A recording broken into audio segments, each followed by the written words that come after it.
New Facebook ad strategy you need to be using in 2024 if you want to scale your brand. What's going on, guys? Welcome back to the channel. My name is Nick Theriot, and today we'll be going over the exact Facebook ad strategy that we're leveraging in 2024, how we plan on running our account, what's the ways we're testing creatives, and how we plan on scaling the account moving forward. So let's get right into it. A couple clients that we've actually leveraged this for, men's clothing brand. We've helped them go from 380 grand a month to about 1.8 million dollars a month leveraging this strategy. A wall art brand that we took from $130,000 a month to $1.1 million per month leveraging this strategy. An ambulance insurance for Legion, so out of ECOM, because this works for a variety of different like niches and stuff like that. We were able to spend $4.5 million for them in 2022, and they were spending about $1,000 a day at the time. So from $1,000 a day, it's like $10K a day, and using this strategy as well. So what we'll be going over today, what is this new strategy, how to deploy it, how to manage it, and how to scale your account. So why am I credible teaching this? Obviously, besides the results and everything like that, the results speak for themselves. Let's just move forward. New strategy. So what this is number one, it's basically making the account simpler to manage and easier to manage. It's relying on Facebook's algorithm, AI, if you want to call it that. I hate that word now because everyone puts it on front of everything. And then using that to scale faster. And next, focusing on creating better ads that scale. Now, the way you want to set your ad account up is you want to leverage one campaign per business objective. So for us, we have one campaign per country. We have one campaign. If we have like a unisex brand where it means like both male and female buy from the brand, but they buy the same shirt. Like for example, if I'm selling a shirt that both like it's unisex where anyone can wear it, boy or girl, then we'll have like one campaign. But like, let's say if we have like a women's collection and a men's collection, we'll have like a women's collection campaign and a men's collection campaign right there. For a supplement brand, we're just pretty much tossing all the supplements in the same campaign. Maybe we're testing products, but like we don't need the product to work. It's just we want to launch a new product and see if it works or not, but we don't need it to work. Then I'll just toss in the same campaign. But if we need the campaign to work, as in like we have to have this other product to work and we need to invest into it, then we'll create a new campaign for it. Let's see what else. I'm trying to think of all these scenarios for you guys. So I get these questions all the time in the comments below, and I just want to kind of help you guys fully understand it, how we look at it from there. Another one is, like maybe if we have like different types of products. So like one's like a $20 AOV and one's like a $200 AOV, then obviously we're going to prioritize one in one campaign because of the drastic difference between the product prices and stuff like that. But then again, it's like only if we have to. Like I try to advertise as few products as possible. The fewer products you advertise, the better your results, because you'll be a lot more focused on one. The biggest mistake a lot of people make is they try to advertise too many products and create as soon as they learn about this one campaign structure, they start creating one campaign for all kinds of crazy stuff. And it's like the fewer, the better. Unless you're like advertising in multiple countries, that's a different story. Now, what we'll do here is we'll just go ahead and create, and let me go back to this real quick. This is a CBO campaign. So like when you're creating that campaign, make sure it's, sales. I do a manual campaign setup. I do not do Advantage Plus campaign. And that's purely because Advantage Plus, more prioritizes like middle funnel, bottom funnel traffic. So your frequency shoots to the roof a lot faster, which means it's not really good for long term, maybe for short term, but why are we thinking short term when we're trying to achieve long-term business goals? So regular sales campaign or manual sales campaign, Advantage campaign budget turned on. So that way we can edit the budget at the campaign level. And then what we'll do is we'll have different ad sets. And how many ad sets do you need to start off with? One, and you can have up to three to five live at a time. We test 2 to 3 new ad sets a week, and each ad set, the only variable that's different is the creatives. Okay, so what do I mean by that? Everything is running broad targeting, which we'll show you in a second.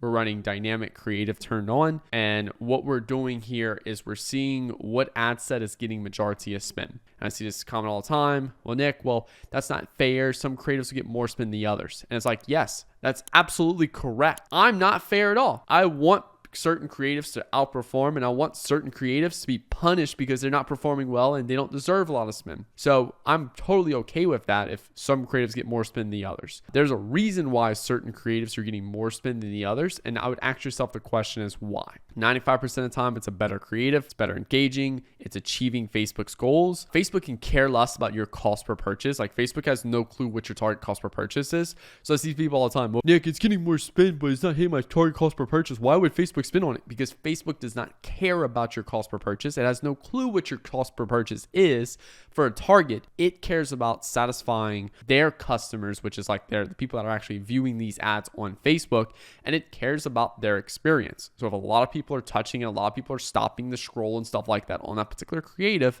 it's going to get more spin. Secondly, each creative creates its own audience. So even though you're doing broad targeting, each creative creates its own audience based off the number of people that appeal to that particular creative. So if you launch something that gets significantly a larger mass appeal, Facebook can spend a lot more in that than say something that has a very small mass appeal to where Facebook can't really spend much on it.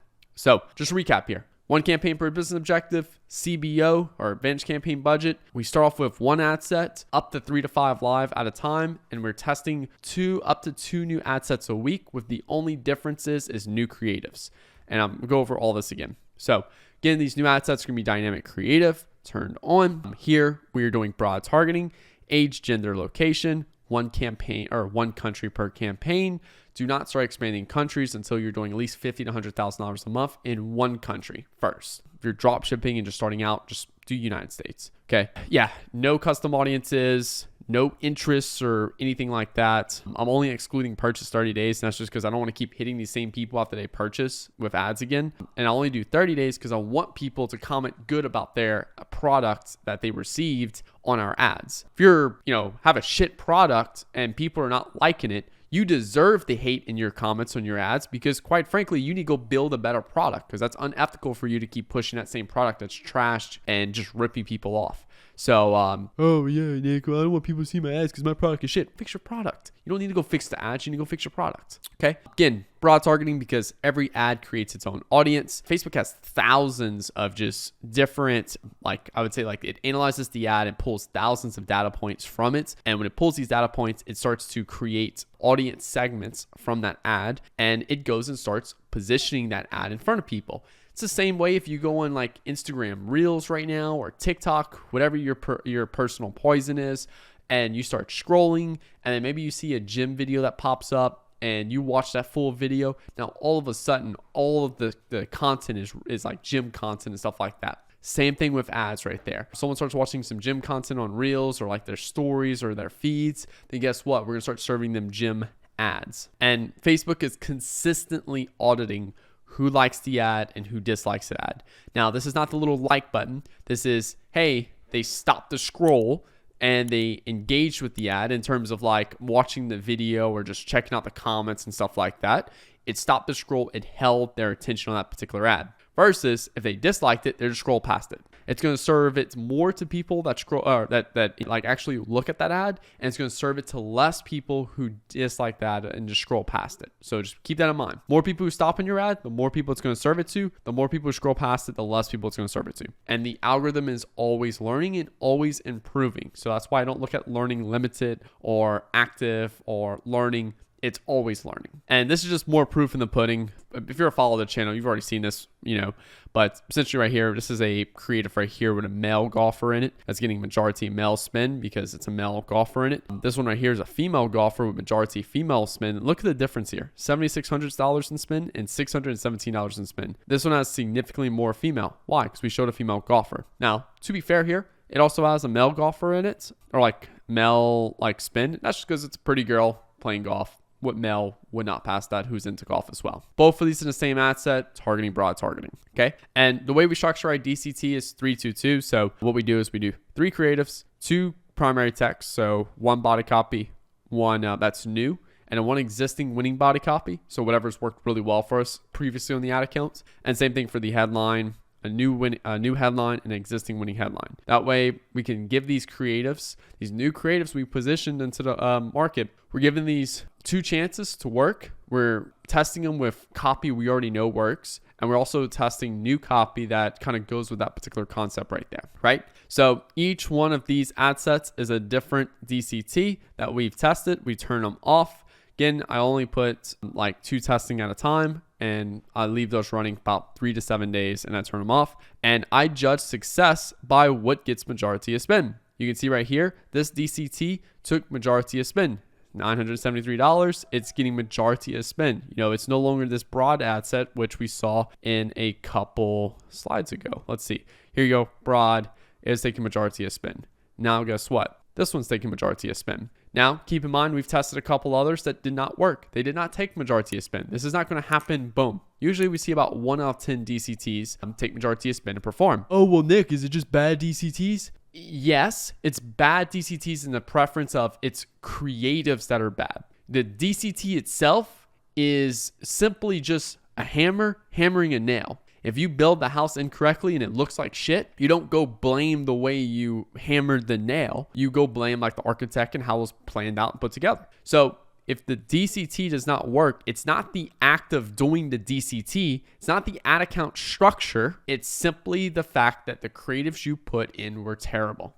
And Facebook is truthful with that. And how do you know? You're not really getting spend. You're not really getting purchases. And from there, it's like, okay, cool. We need to go back to a drawing board and figure out the type of creatives we need to create. That's where I go do a lot of customer research. And sometimes it's like you have even the right customer research. It's just you're bad at like writing hooks, for example. You're bad at writing copy. Maybe the type of creatives you're filming are just trash, for example. Those are like the little things that we discuss in my inner circle, my mentoring program. And that's how I review creatives for my students and stuff like that to be able to give them that feedback to create ads that convert. So if you're interested about that, link will be below, or maybe you even want to like work with me and me come in and create all your ads and stuff like that. Link below for that is down in the comments below. So once we see what DCT takes majority of spin, we'll see an immediate impact on the business. Here's a good example right here. This particular account, when we saw that, DCT take majority of spin, May 18th, we saw revenue rose about 47%. We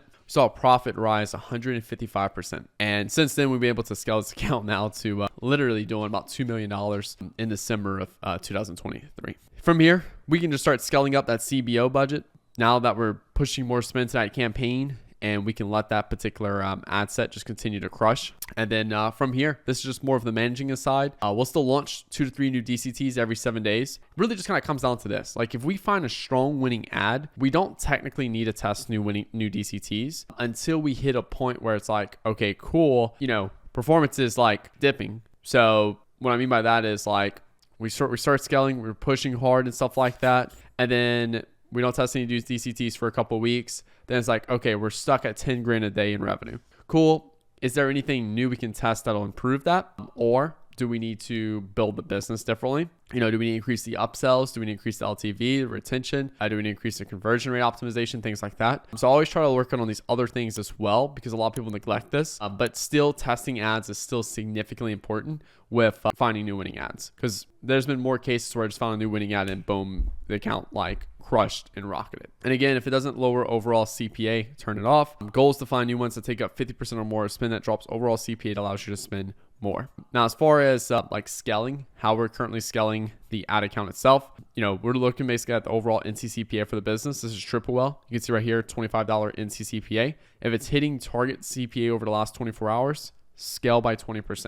Okay, that's it. So every day, as long as it's hitting targets in CPA for the last 24 hours, we scale. I never make decisions based off the current day performance. I see too many people do that. Oh, like yesterday was really good, but today's starting off kind of okay. I don't care. Scale 20%. Just do it. Then what I'll do from here is if NCCPA is not hitting target for the last 3-day average, scale down by 20% every 3 days. Okay. So basically you scale up.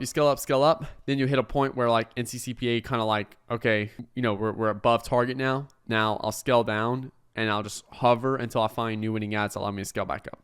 That's all I do. But cool.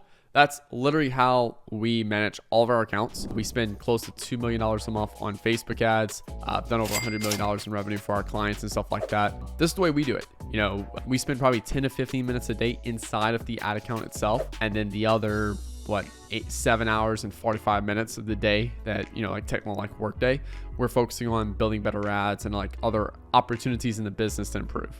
So, we barely spend any time in the ad account. It's huge huge problem is just spending your time all day in the ad account, fucking refreshing that screen. That's how you break things. So, you know, we keep everything pretty streamlined. That way we can spend a couple of days thinking about the next ads we want to run. We can build some really good looking ads that essentially just helps us improve performance significantly with just 1 or 2 ad tests right there. So yeah, guys, hope you all enjoyed this video.